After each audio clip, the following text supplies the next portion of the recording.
Bonjour et bienvenue dans mon émission d'Auteur à auteur. Aujourd'hui, nous allons aborder un sujet passionnant qui est le sujet de l'éveil à soi. Et pour cela, j'ai demandé à Sabine Rabourdin d'être mon invitée pour ce moment que nous allons passer ensemble. Bonjour Sabine. Bonjour et merci de m'avoir invitée. Avec plaisir, Sabine. Merci d'être présente. Alors, Sabine est chercheuse, docteur en anthropologie, ingénieure également, tout ça avec des E au bout pour les mettre au féminin, hein. Je pense que c'est important aujourd'hui d'avoir cet équilibre masculin-féminin. Et Sabine, tu es vraiment intéressée par la relation de l'homme avec la nature et la conscience dans tout ça. La première question que j'ai envie de te poser en ayant lu donc ton livre que j'affiche qui s'appelle Sur le chemin de l'éveil, 23 pas pour avancer en toute sérénité. La première question, c'est qu'est-ce qui t'a inspiré à écrire ce livre sur le thème de l'éveil? Comment ça s'est passé pour toi?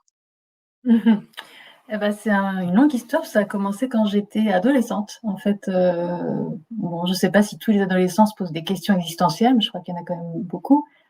Et moi, du coup, bah, je m'intéressais à: mais pourquoi on est là? Qu'est-ce qu'on est censé faire ici? C'est quoi ce jeu de la vie, en fait? Et quelles sont les règles qui le régissent? Et puis, c'est quoi l'univers? Et du coup, j'ai cherché plusieurs moyens de répondre à ces questions et en fait, je suis tombée assez vite sur des ouvrages de spiritualité, orientale, bouddhisme, hindouisme, ce genre de choses. Et là, j'ai été fascinée de voir toute cette philosophie que j'avais pas vraiment connue, moi, dans l'univers dans lequel je baignais, que ce soit à l'école ou ailleurs. Et ça m'a vraiment fascinée. Et dans tout ça, il y avait toujours une question d'éveil. Je me souviens qu'il y avait des histoires de vieux sages qui posaient des questions à leurs disciples, et à chaque fois, l'objectif, c'était d'atteindre l'éveil. Et c'était devenu quelque chose d'un peu mythique, atteindre l'éveil. Voilà. Et je me suis dit, bah, ça c'est super comme projet. Et donc, ça m'a vraiment inspirée, guidée en fait. En vieillissant, petit à petit, en fait, j'ai cherché différents outils, différents moyens de cheminer en fait. Pour moi, c'est vraiment un chemin. C'est pour ça que le livre s'appelle Sur le chemin de l'éveil, parce que c'est comme si on avançait à petits pas, parfois à grands pas. Et puis donc, j'ai été inspirée par beaucoup de personnes sur mon chemin. Et j'ai fait notamment beaucoup de yoga, de la méditation. Et, heu et donc ce livre, au bout d'un moment, je me suis dit, ça peut être utile de refaire un peu ce parcours pour les gens qui sont en questionnement. Parce qu'il y a tellement de possibilités, tellement d'écoles de pensée, d'outils, voilà, qui existent aujourd'hui, et puis c'est tellement accessible de plein de manières que parfois on peut s'y perdre. Donc mon objectif, c'était de un peu prendre les gens par la main et de leur dire: «Voilà, ça c'est comme ça existe, mais chaque chapitre en fait une question que je me suis posée moi sur le chemin, et à laquelle j'ai tenté de répondre en faisant des rencontres, en lisant beaucoup, en faisant des expériences aussi. Et donc je propose, pas une réponse absolue, mais des réponses, et je laisse le lecteur choisir sa réponse. Je peux donner la mienne aussi, des fois. Puis je donne aussi des exercices, pratiques qui peuvent être utiles, tout ça sur ce chemin. Donc c'est vraiment dans l'idée d'aider les gens qui sont dans le même questionnement, que moi, à trouver des réponses.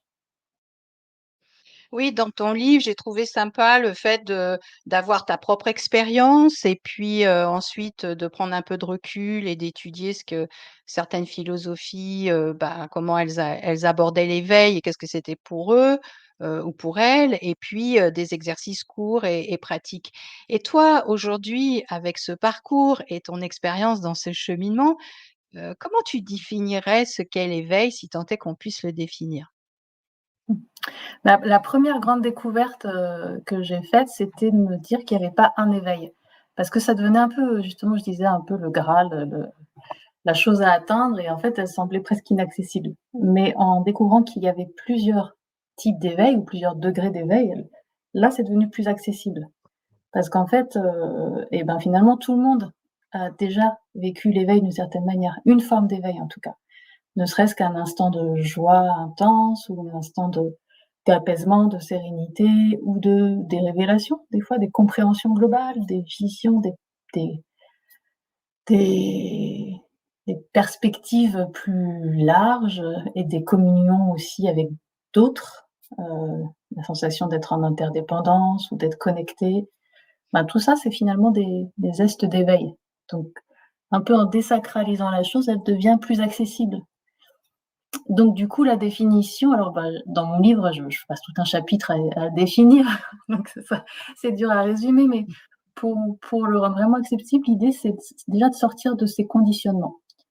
Parce que, et j'ai tout un chapitre sur les conditionnements, parce que les conditionnements, c'est vraiment des obstacles sur l'éveil. C'est des croyances qu'on peut avoir, qu'on a tous, enfin, moi j'en ai encore plein, et j'essaie de les déconstruire en permanence parce que c'est des choses qui nous enferment. En fait, dans l'idée de conditionnement, il y a une espèce d'enfermement. Enfermement dans des habitudes, dans des croyances, dans des schémas de fonctionnement qui finalement peuvent vraiment être comme des filtres sur une vision du monde. Et donc, pour revenir sur la définition de l'éveil, il y a aussi cette idée de clarté. Dans l'éveil, il y a une notion de clarté. Et donc, quand on a des filtres qui nous empêchent de voir clair, comme les conditionnements, eh ben, c'est plus difficile d'atteindre l'éveil. Et dans l'éveil, il y a aussi la notion de libération. On parle du samadhi. Le samadhi, il y a cette idée d'être libéré. Mais on est libéré de quoi? Eh ben, notamment des conditionnements. Bonne bonne question, hein. Et on s'éveille à quoi aussi? Et on s'éveille à quoi? Alors une bonne analogie, justement, ça peut être le rêve. Parce que dans le rêve, en fait, bon, ça dépend parce qu'il existe plusieurs types de rêves, mais ce qu'on appelle les rêves samsariques, c'est des rêves qui nous maintiennent en fait dans nos croyances, nos conditionnements, où on répète des schémas, où ça manque de clarté en fait. C'est des rêves où on se dit: «Bon, ce rêve-là, il m'a pas beaucoup éclairé en fait». Et donc, bah, des fois quand on se réveille d'un rêve, on se dit: «Oh non, mais c'était un rêve en fait, c'était une illusion». Et du coup, bah, dans l'idée de l'éveil, il y a cette perception qu'en fait la vie est une forme d'illusion et tout d'un coup on en prend conscience. Et quand on dit illusion, ça ne veut pas dire que ça n'existe pas, puisqu'il y a quand même une forme d'existence de cette illusion, mais c'est elle est éphémère et elle est presque aussi peu consistante qu'un rêve, en fait, la vie, quelque part.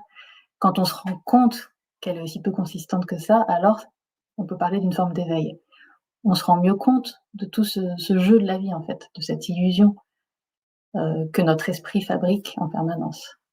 Donc il y a comme cette idée que voilà, on se libère un peu de tout ça avec l'éveil et normalement, c'est associé à une forme de joie qui en sanskrit s'appelle ananda. C'est la joie sans attachement.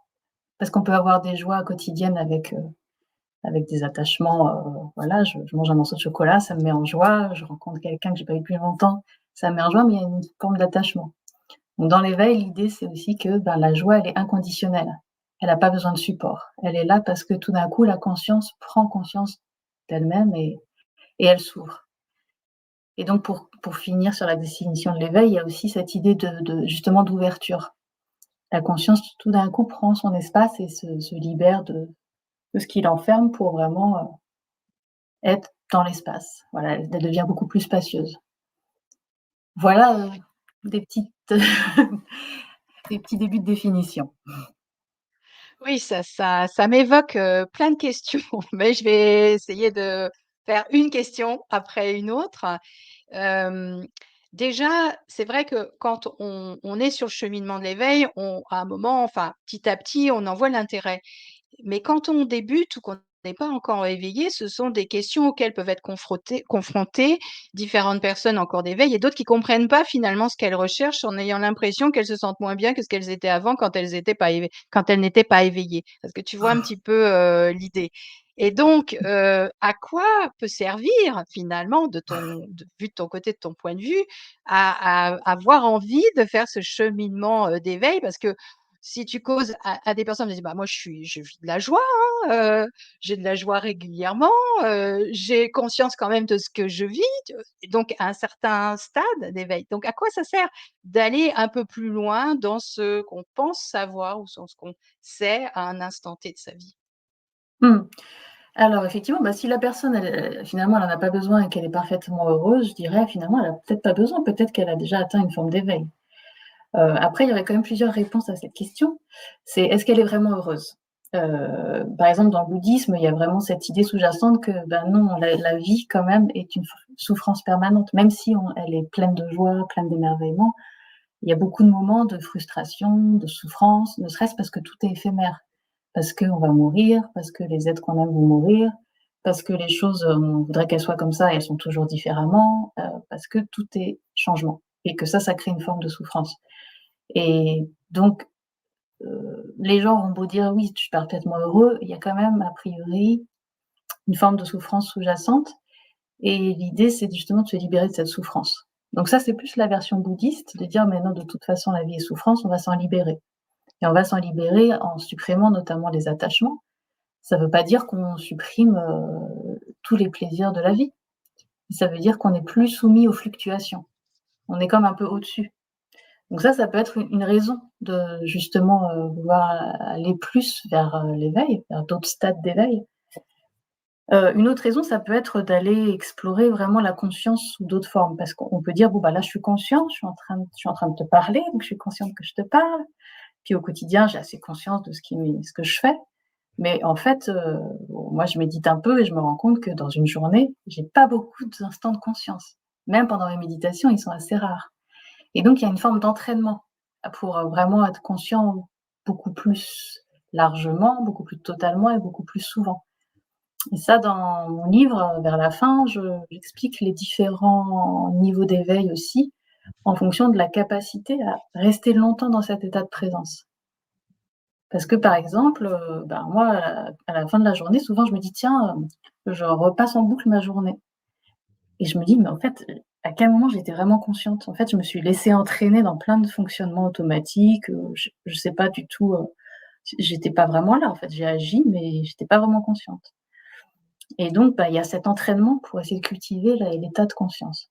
Alors là, tu peux me dire: «Oui, mais à quoi ça sert de cultiver ça?» Et ben, ça permet de pas être ballotté, comme si on maîtrisait plus du tout, notre personnage. Et du coup, ça permet aussi d'être beaucoup plus heureux parce que, eh ben, on va pouvoir choisir ce qu'on fait de ce personnage. Et quand je dis personnage, c'est vraiment l'idée que, ben, chacun de nous, on joue un peu un personnage dans cette vie. Et voilà, au lieu de subir le personnage, eh ben, on est l'acteur. On est spectateur, acteur, les 2 en même temps. Et donc on peut c'est un peu co toujours l'analogie du rêve. Il y a des gens qui pratiquent le rêve lucide et d'ailleurs, c'est un des exercices que je propose dans le livre.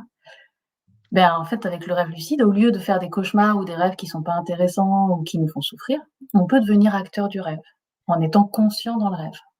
Ben, c'est un peu pareil, dans la vie, on peut devenir conscient, plus conscient et du coup plus acteur. Voilà. Et après, alors si ceux qui croient aussi en la réincarnation, c'est pas forcément du tout obligatoire d'y croire pour lire mon livre, pas du tout. Mais ça peut être une des autres raisons, si on croit en la réincarnation, dans l'idée, hindoue ou bouddhiste, bah, de la réincarnation, en fait, on est pris dans un cycle, donc ce samsara qui revient et on cherche à s'en libérer. Parce que finalement, bah, c'est pas le top du top, ce cycle-là. Alors d'ailleurs, à un moment dans le livre, je me dis: «Oui, mais en fait, finalement, c'est quand même chouette l'incarnation, pourquoi on voudrait s'en libérer?» C'est vrai quoi, il y a plein de choses sympas. Je donnais l'exemple du chocolat, pour ceux qui aiment le chocolat ou des discussions avec un ami ou de nager dans la mer, c'est des choses incroyables. Et ben, pourquoi s'en libérer?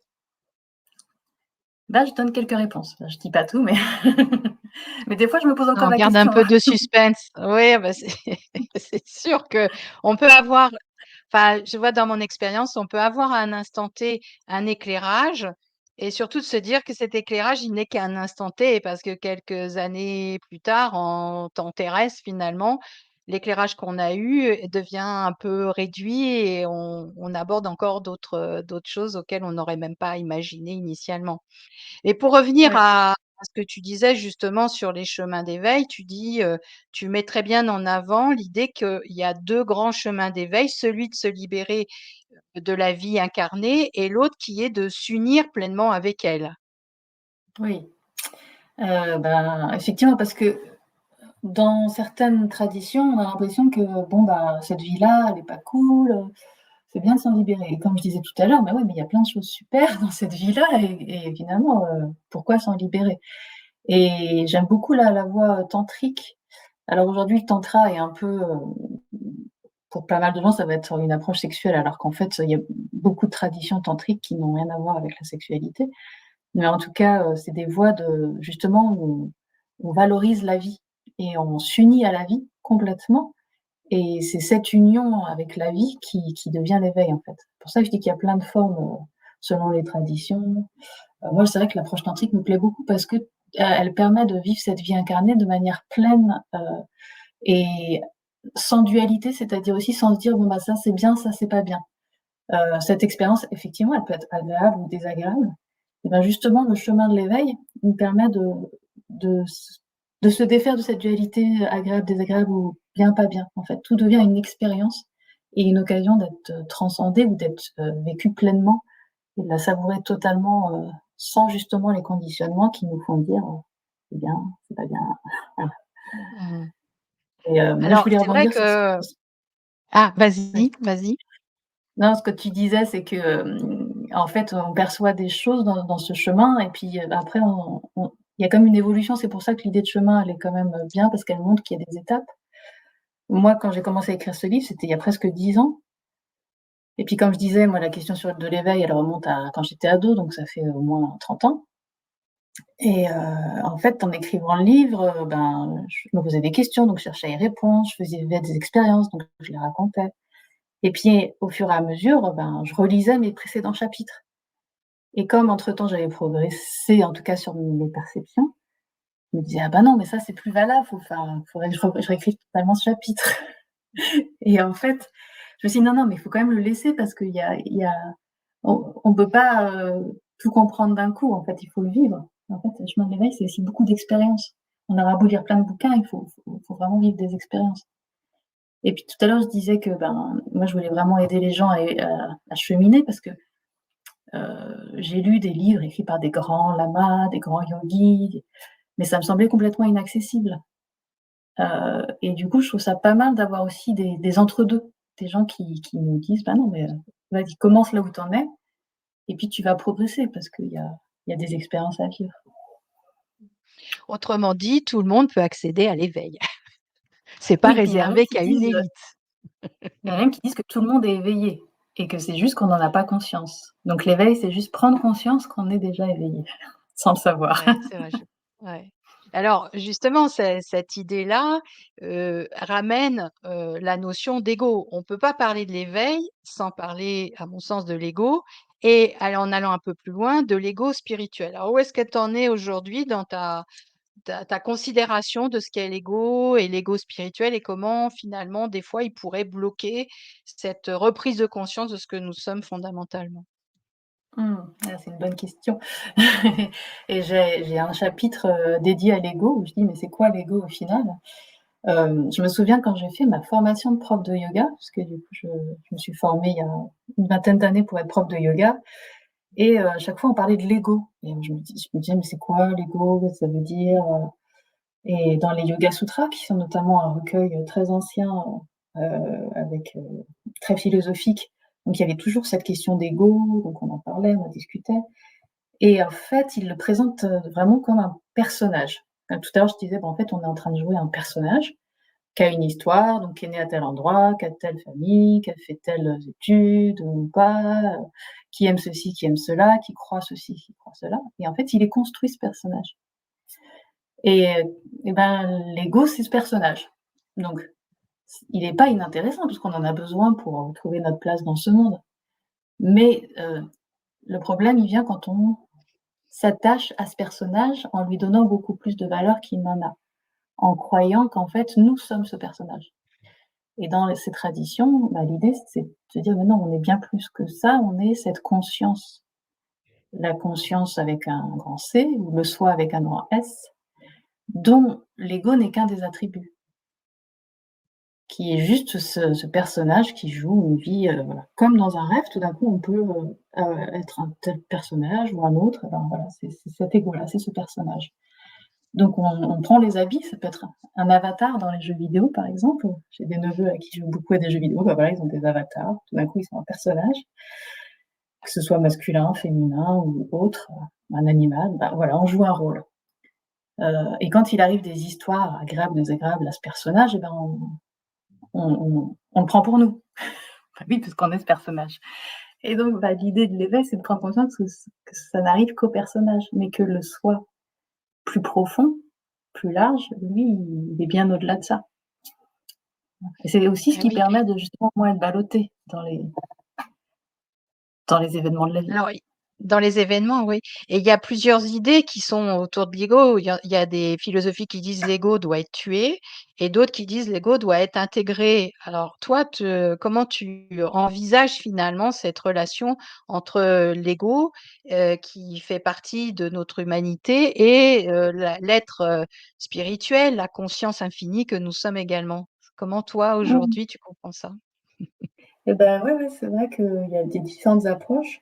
Et ben, moi, bah, comme je disais tout à l'heure, j'aime bien l'approche plutôt tantrique qui dit, ben: «Sublimons la vie», quoi. Donc dans ces cas-là, je dirais plutôt, ben, ce personnage, au contraire, il faut vraiment le voir pour ce qu'il est, presque en rire. Il y a des moments, pouvoir rire du personnage, c'est pas facile parce que moi, par exemple, j'étais quand même assez je me souviens, je suis encore, sensible, à la critique, à la moquerie. Et ben, de plus en plus, je me dis: «Ah bah non, mais en fait, c'est juste mon personnage là, on peut s'amuser de lui et ben, je peux essayer de rire de moi aussi». Donc j'ai fait tout un entraînement pour essayer de rire de ce personnage et donc bah, l'intégrer et ne pas le chasser, je vais pas le tuer parce que du coup, le tuer, ben, ça voudrait dire aussi, pas pouvoir profiter de cette vie-là et comme je disais, moi, j'aime bien plutôt l'idée de: «OK, cette vie-là, on peut en jouir mais en prenant conscience de ce qu'elle est, qu'elle est un jeu et qu'on peut s'amuser avec cette vie et ce personnage». Donc, peut-être que les gens qui disent: «Il faut tuer l'ego», c'est plutôt, tuer l'attachement à l'ego, tuer, l'attachement au personnage, le fait de lui accorder toute cette Mmh. importance, comme s'il y avait que lui. Mmh. Oui, tu ramènes l'idée d'attachement et d'ailleurs quand on parle de l'éveil, c'est souvent aussi le terme détachement qui intervient. Qu'est-ce qu'on peut mettre sous ce terme de se détacher? Parce que certains pourraient considérer que se détacher, c'est devenir complètement neutre à la vie, plus rien ne nous impacte émotionnellement, quoi que ce soit. Toi, ton point de vue sur la notion de détachement avec l'expérience que tu as? Mmh.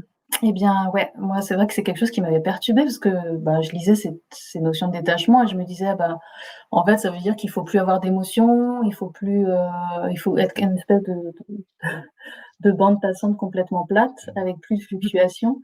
Heu et je me disais: «Bah non, c'est pas ça qui fait résonner en moi». Moi, j'ai plutôt, voilà, envie enfin de vivre, des émotions, mais il y a justement cette idée que, ben, les c'est toujours une illusion, en fait. Elles sont là, les émotions et je peux les vivre pleinement, mais je vais pas m'attacher, trop à ce qui se passe en moi. En fait, parce que de toute façon, je sais que ça va pas durer. Par exemple, là, bah, il y a des jours où tout va bien, des jours où ça va pas du tout, mais en fait, la une des grandes philosophies justement du bouddhisme, c'est de dire que et du yoga, c'est que tout est changement, tout est éphémère donc bah, il y a des jours comme ci et des jours comme ça et ça change tout le temps et donc si on veut s'attacher aux choses, que les choses restent tout le temps telles qu'elles sont, bah, c'est pas possible. La vie, elle est pas comme ça. Donc il faut se détacher de la volonté que tout soit figé. Accepter le changement, en fait. Donc c'est plutôt ça, c'est accepter que nos émotions fluctuent, que tout soit changeant, mais les émotions, elles deviennent beaucoup moins fortes, en fait, quand on fait ça. C'est quand même l'avantage, c'est qu'on continue à avoir des émotions, mais elles sont, beaucoup on parle je sais pas si tu connais ces idées des émotions chaudes ou froides. Ben, des fois, on est emporté par des grosses colères, des grosses tristesses et là, il y a plus de conscience, en fait. C'est juste le mental qui prend toute sa place, et le corps émotionnel aussi et du coup, le fait de pouvoir, être plus en je parle de mode méta, un peu au-dessus, justement quand on voit le personnage, bah, les émotions, elles passent, bah, on peut s'en amuser puis elles s'en vont. Donc il y a cette prise de recul qui permet de laisser les émotions un peu jouer, leur jeu, mais sans qu'elles viennent nous mettre complètement KO, en fait. Elles deviennent beaucoup plus douces et finalement, c'est Mmh. pas désagréable. C'est même bien agréable. Alors, de l'émotion, à la souffrance, dans ton livre, j'ai bien aimé cette phrase, je vais te citer. À un moment, tu dis: «Faut-il rester dans les nuages», en parlant à des blessures, «à tenter de les éclaircir ou bien monter directement au sommet de la montagne pour surplomber les nuages?» Donc là, ça évoque, 2 idées. Concrètement, est-ce qu'on pourrait passer une vie à rester que dans le nuage pour essayer de le décoder, de le souffler? Ou est-ce qu'on pourrait rester toute une vie à être qu'au-dessus du nuage? Comment comment se dépatouiller avec ça? Ah ouais, c'est ça. Est-ce qu'il y a vraiment 2 options? En fait, si je me suis vraiment posé cette question, c'est que j'ai beaucoup d'amis et aussi des gens qui sont dans le monde du yoga, qui, sont, thérapeutes, et qui du coup s'attachent beaucoup à essayer de démêler en fait, les histoires de l'ego. Et bon, moi je me disais: «Oui, mais plus on essaie de comprendre pourquoi on est comme ci, pourquoi on est comme ça, plus on va finalement alimenter l'ego». Ce personnage qui va croire qu'il est très important et qui va continuer à nous faire souffrir, en fait, quelque part. Donc on aura beau comprendre pourquoi il est comme ça, on va encore plus l'alimenter. Et donc je me disais: «Bah non, en fait, ça sert à rien d'essayer de détricoter, de passer des années en psy, ben, il vaut mieux, passer au-dessus, quoi». D'aller en mode méta et de voir le personnage et de se dire: «Ah bon, bah, voilà, je vais le changer à ma manière parce que maintenant c'est moi qui tiens les rênes». Donc moi, j'ai plus l'approche à me dire: «Oui, non, non, bah, autant aller directement au sommet et puis voir la lumière au-dessus des nuages, en fait». Et en fait, ben, à force de côtoyer, des gens qui ont des difficultés, de les accompagner aussi, notamment grâce au yoga, je me dis que des fois, le nuage est tellement épais qu'il faut le détricoter pour pouvoir atteindre le sommet, en fait. Donc je pense que l'aspect thérapeutique, accompagnement, essayer de dénouer les problématiques est quand même, important quand le nuage est vraiment épais. Voilà. Donc je pense qu'il faut les 2 en fait. Mais il faut pas Une passer, à mon avis, alternance des des 2. années il faut pas rentrer dans un extrême, à nourrir trop l'ego, en fait, en essayant de le comprendre, sous toutes ses formes. Ça le nourrit, en fait, je pense. Mmh. Ouais. Alors là, on a parlé des choses plutôt, désagréables, si je peux dire ça comme ça, mais il y a des cadeaux sur le chemin de l'éveil, hein. Tu abordes, ce sujet-là, donc quels sont les 1ers cadeaux finalement qu'on pourrait trouver quand on commence ou qu'on chemine, dans cet éveil de soi? Et ben, alors ça dépend des gens. Des fois, le premier cadeau, il vient tout de suite. J'ai amené des amies à méditer, puis elles m'ont dit: «Oh là là», mais direct, elles avaient jamais médité, puis tout de suite, c'était: «Waouh, cette sensation de présence, d'ouverture, c'était incroyable». Mais la plupart des gens, ça va prendre du temps. Et en fait, ils vont plus se confronter à l'obstacle, là, le mental qui veut turbiner et on a l'impression qu'on l'empêche de turbiner et heu et du coup, ça peut être assez plus long. Mais normalement, si on persévère, on arrive tous à un moment à cet état que je disais qu'on a déjà tous connu en fait, et qui se fait pas forcément avec la méditation ou avec, la respiration ou le yoga, qui peut se faire juste quand on marche dans la nature, par exemple. Bah, c'est un peu ces états-là de waouh, de se sentir complètement en présence, ouverte et en connexion avec, tout ce qui nous entoure et ça, c'est très dur à décrire et c'est pour ça qu'on a du mal à décrire l'éveil ou à trouver les mots, parce que c'est une expérience qui est, incommensurable, en fait. Je commence le livre, en citant des auteurs, connus qui racontent leur expérience d'éveil, qui essaient de trouver les mots pour décrire ça, mais c'est tellement difficile, heu et peut-être que le une des meilleurs moyens, c'est de se souvenir d'une expérience de plénitude qu'on a pu vivre dans l'enfance ou récemment. Moi, parfois, le matin, quand je vois le lever du soleil, j'ai une micro expérience de plénitude et ben, ces petites expériences-là, on peut les multiplier par 1000 et ça peut donner une idée, voilà. Mais comme je disais, il y a plein de niveaux d'éveil, donc bah, des fois, juste cette petite expérience qui est la germe, la goutte, de cette plénitude. Les traditions disent qu'on l'a tous dans le cœur. Elle est présente, de toute façon. Maintenant, il faut lui laisser la place. Oui, c'est le gros challenge quoi, lui laisser la place et tu dans ton livre, tu amènes, voilà des exercices simples pour, accéder à ces moments de pause, de plénitude ou autre. Est-ce que tu veux bien en partager un avec nous là maintenant? Oui, avec plaisir. Hem, alors, bon, c'est vrai que moi, mon approche, c'est beaucoup le yoga et la méditation, mais comme je disais, ça peut être une marche dans la nature, mais ce qui va compter beaucoup, c'est l'intention, en fait. Il suffit de mettre une intention et en général, ça fait tout le reste. Donc peut-être là, pour vous guider et juste vous dire, OK, avoir juste cette intention de là, maintenant, d'être, dans une expérience où on va s'autoriser à une ouverture, à accueillir, en fait, ce qui est là. Sans trop chercher, vraiment, faut pas se prendre la tête avec, des attentes trop compliquées. Mais juste être là, dans la présence et puis sans jugement, sans se dire: «Mais en fait, ce que je fais, c'est bien ou c'est pas bien». Voilà, juste là, je vous laisse juste, pour commencer, prendre juste cette intention-là, d'accueillir ce qui va se présenter sans jugement.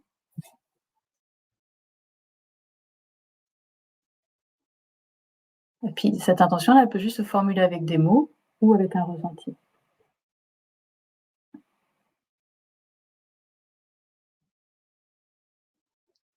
Voilà, une fois que cette intention a été formulée, après normalement ça se fait tout seul et justement l'exercice que je vais vous proposer, c'est, que j'ai appelé dans le livre, la méditation du ne rien faire.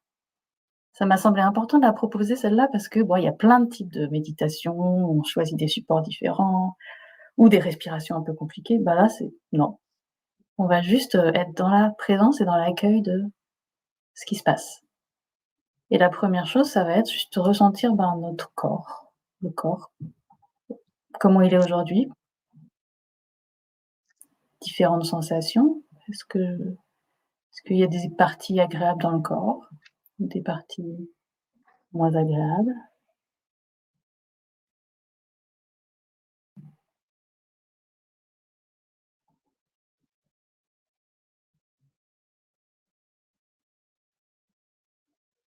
Quand vous repérez une partie du corps qui vous semble agréable ou désagréable, essayez de l'accueillir, cette sensation, sans le jugement justement. «Ah oui, elle est agréable, c'est bien» ou «Ah, elle est désagréable, c'est pas bien». Eh non, elle est là. Elle est juste là et j'en prends conscience et je l'accueille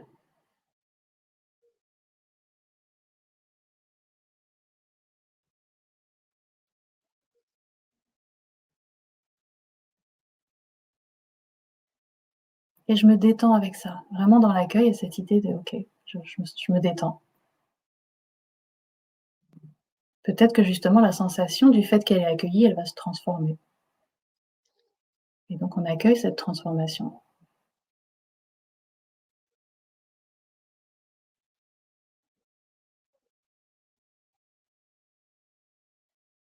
J'accueille et je me détends avec ça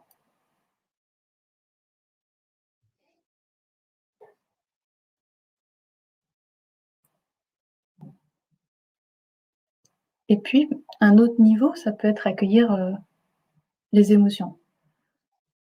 Donc a priori, il y a plein d'émotions qui vous traversent en permanence. Là, ce que je vais vous proposer, c'est de choisir l'émotion qui est peut-être la plus présente là, maintenant en vous et comme on l'a fait avec une sensation du corps, bah, juste accueillir l'émotion.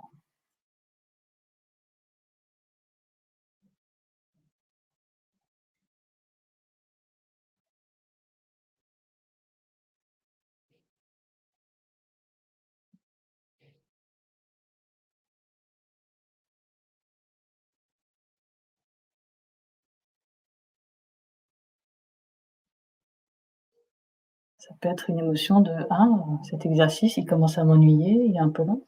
Pas de problème, j'accueille. Ou, «Ah bah, en fait, c'est sympa de se poser, de voir ce qui se passe. OK, c'est aussi une émotion, j'accueille».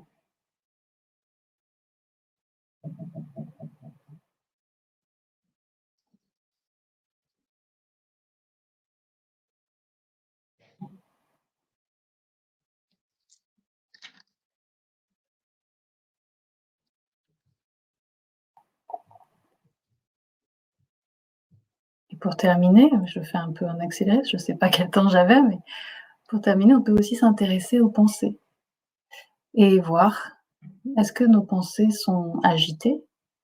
Ou est-ce qu'il y a des moments où elles sont calmes et j'ai presque l'impression de ne pas avoir de pensée, juste là, dans la présence? Donc sans pour autant se demander quel type de pensée, mais juste est-ce que ces pensées sont en mouvement, agitées, ou est-ce qu'elles sont pas là, presque pas là, et que c'est juste de la présence?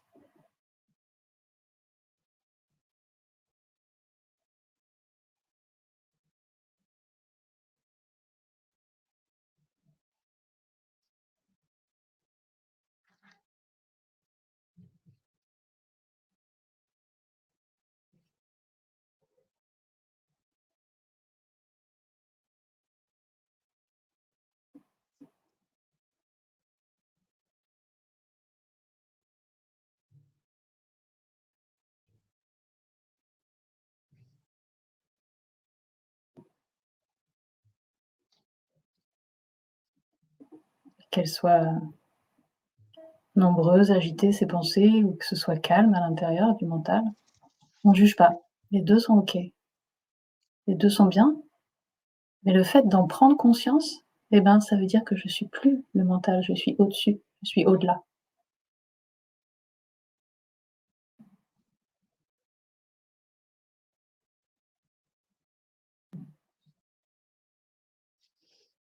Voilà, petit exercice, mais faire plutôt, prendre le temps de le faire, si vous avez plus de temps.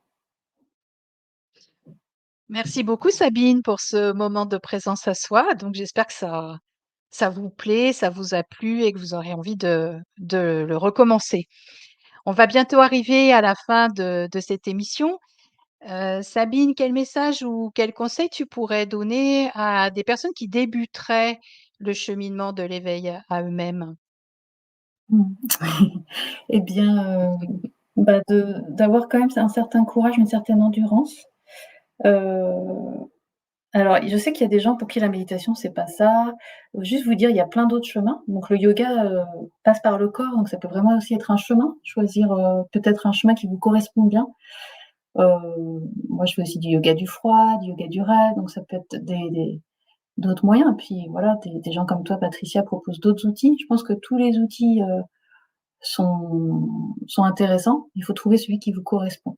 Mais vraiment, armez-vous de courage, dites-vous que l'enjeu en vaut la chandelle, vraiment. Voilà. Merci Sabine pour, ces conseils et puis ce bon moment passé ensemble.